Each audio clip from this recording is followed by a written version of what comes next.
एक छोटे से गांव में एक परिवार रहता था। उसमें एक माँ और उसके पिताजी रहते थे। उनका एक बेटा भी था जिसका नाम कार्तिक था। कार्तिक अपने माँ बाप का बहुत ही ध्यान रखता था। वह उनकी हर बात मानता था। वह अपने माँ बाप का हर काम करता था। वह कभी भी अपने माँ बाप की कोई भी बात नहीं टालता था। एक दिन की बात है, कार्तिक के घर एक औरत आती है। उसका नाम बिमला होता है और वह कार्तिक की माँ से कहती है, कार्तिक की माँ, कैसी हो? मैं ठीक हूँ। और तुम बताओ, कैसे आना हुआ? आज हमारे घर का रास्ता कैसे भूल गई? सुना है तुम कार्तिक के लिए लड़की देख रहे हो। हाँ बहन, लड़की तो देख ही रहे हैं, पर कोई लड़की पसंद ही नहीं आ रही। बिमला को पता था कि कार्तिक की माँ लालची किस्म की औरत है। वो किसी ऐसी वैसी लड़की से शादी नहीं करेगी। तभी बिमला कार्तिक की माँ से कहती है, एक लड़की है तो उसका नाम चंदा है। सुंदर भी खूब है, पढ़ी लिखी भी काफी है और माल भी बहुत देंगे। तभी कार्तिक की माँ बिमला से कहती है, तुम ये सब छोड़ो, ये बताओ शादी में लड़की के माँ बाप क्या क्या देंगे? तुम चिंता मत करो, तुम्हें कहने की जरूरत भी नहीं पड़ेगी, वो अपने आप सब कुछ देंगे। ये बताओ पैसा कितना देंगे? अरे, लड़की के माँ बाप बहुत पैसे वाले हैं, वो बहुत सारा पैसा देंगे। तो ठीक है, मैं कार्तिक की शादी चंदा से करने को तैयार हूँ। और अगले हफ्ते कार्तिक की माँ कार्तिक की शादी चंदा से कर देती है और चंदा नई नवेली दुल्हन बनकर अपने ससुराल में आती है। ससुराल में सभी लोग चंदा का खूब अच्छे से स्वागत करते हैं। और अगले दिन लेकिन कार्तिक की माँ का तो ध्यान चंदा के साथ लाए सामान पर था। तभी कार्तिक की माँ चंदा से कहती है, तेरे बाप ने शादी तो ठीक ठाक कर दी, लेकिन शादी में पैसा तो दिया ही नहीं। शादी से पहले आपने तो ऐसा कुछ बोला नहीं था। हमने तेरे माँ बाप से कुछ नहीं मांगा तो इसका मतलब ये नहीं कि वो अपनी बेटी की शादी में कुछ दे ही ना। चंदा अपनी सास की बात सुनकर बहुत रोती है। तभी कार्तिक चंदा से कहता है, अब रोती ही रहोगी या कुछ खाने के लिए भी बनाओगी? कब से हम लोग भूखे बैठे हैं। जी जी अभी लाई। और चंदा रसोई घर में खाना बनाने चली जाती है। तभी उसकी सास चंदा को आवाज लगाती है, अब खाना ही बनाती रहेगी या चाय भी पिलाएगी? चंदा रसोई में से आवाज लगाती है, जी माँ जी, अभी लाई। और चंदा चाय बनाकर ले आती है। जैसे ही चंदा की सास चाय पीती है, छी, इतनी गंदी चाय! तेरी माँ ने तुझे चाय बनाना भी नहीं सिखाया। और वो चाय का कप फेंक देती है। ये देख चंदा रोती हुई वहां से चली जाती है और वो अपने कमरे में जाकर बहुत रोती है। चंदा की सास और उसके पति का बर्ताव चंदा के लिए दिन पर दिन खराब होता जा रहा था, जिसकी वजह से चंदा बहुत दुखी रहने लगी। एक दिन की बात है, चंदा की सास चंदा से कहती है, चंदा, सुन चंदा, घर का एसी खराब हो गया है, अपने घर जाकर अपने बाप से एसी मांग कर ला। चंदा अपनी सास से कहती है, माँ जी, मैं कैसे अपने घर वालों से एसी मांग कर लाऊं? तभी कार्तिक भी चंदा से कहता है, माँ ने कह दिया ना, एसी मांग कर लाना है तो लाना है। लेकिन मेरे घर वालों ने तो शादी में पहले ही सब कुछ दे दिया था। दिया था तो अब दूसरा एसी चाहिए। कार्तिक और अपनी सास की बात सुनकर चंदा बहुत रोती है और वो अपने घर वालों से जाकर एसी मांग कर लाती है। और चंदा की सास एसी देखकर फूली नहीं समाती और कहती है, मैंने कहा था ना, दे देंगे एसी। चंदा अपनी सास की बात सुनकर कुछ नहीं बोलती और रसोई में काम करने चली जाती है। चंदा रसोई में काम करते करते रोती रहती है। तभी कार्तिक कहता है, माँ, मैं किसी काम से बाहर जा रहा हूँ, आने में थोड़ा लेट हो जाएगा। ये कहकर कार्तिक अपने काम से बाहर चला जाता है और रात को लौटकर वो गुस्से में चंदा को आवाज लगाता है, चंदा, ओ चंदा, कहाँ मर गई? जी जी अभी आई। और वो कार्तिक के लिए चाय बनाकर लाती है।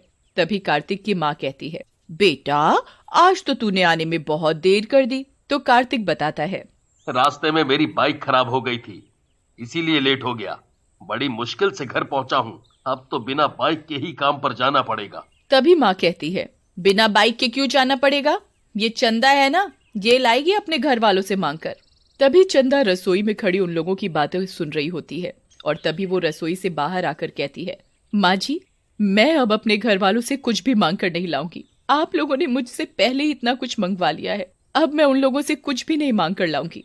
चंदा की बात सुनकर चंदा की सास और उसका पति उसे बहुत मारते हैं। इस तरह उन लोगों का लालच दिन पर दिन बढ़ता ही जा रहा था, पर चंदा चाह कर भी कुछ नहीं कर पा रही। एक दिन चंदा की सास चंदा से कहती है, ए चंदा, सुन, कल लोहड़ी है और तुझे आज पूरे घर की अच्छे से सफाई करनी है। जी माँ जी, मैं अच्छे से पूरे घर की सफाई कर लूंगी। तभी चंदा की सास चंदा से कहती है, सफाई करने के बाद अपने घर चली जाना। और सुन, ये तेरी पहली लोहड़ी है, उनको बोलना कि कल पैसे और गिफ्ट लेकर आए, ये नहीं कि हाथ हिलाते हुए आ जाए। जब देखो खाली हाथ चले आए। माँ जी, जितना उनके बस का है वो अपनी तरफ से आपको पैसे और गिफ्ट देने की ज्यादा से ज्यादा कोशिश करते हैं। मुझसे जबान लड़ाती है, पर माँ जी वो कहाँ से ला कर देंगे? उनकी हालत तो पहले से ही खराब चल रही है, उनके पास अब देने को कुछ नहीं बचा। मुझे कुछ नहीं पता, मैंने कह दिया तो कह दिया। चंदा की सास चंदा की एक नहीं सुनती और वो घर की सफाई में लग जाती है।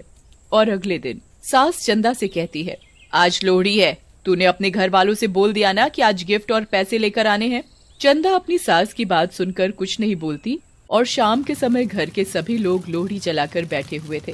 तभी चंदा के माँ बाप आते हैं और वो चंदा को खाली मिठाई ही लाकर देते हैं और फिर वो अपने घर चले जाते हैं।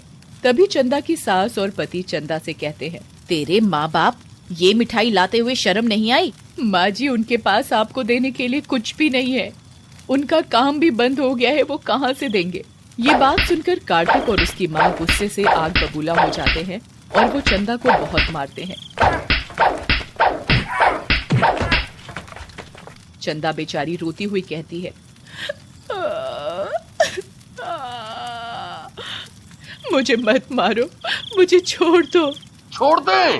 तभी कार्तिक की माँ कहती है, ये ऐसे नहीं मानेगी, इसे और मार। कार्तिक चंदा को इतना मारता है कि वो लोहड़ी की आग में गिर जाती है और चंदा के कपड़ों में आग लग जाती है और वो चिल्लाती है, कोई बचाओ, मैं जल रही हूँ, बचाओ। वो चिल्लाती रहती है पर उसे कोई नहीं बचाता और वो पूरी तरह जलकर मर जाती है और वो एक चुड़ैल बन जाती है। और रात को जब कार्तिक अपने कमरे में सोया हुआ था तो वो कार्तिक के कमरे में आती है और उसे जोर से थप्पड़ मारती है। तभी कार्तिक की आंख खुल जाती है मम्मी।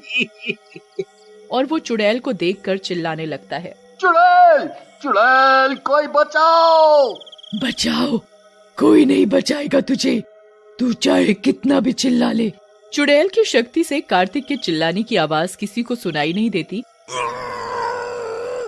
और चुड़ैल कार्तिक के बाल पकड़कर कार्तिक को बहुत मारती है।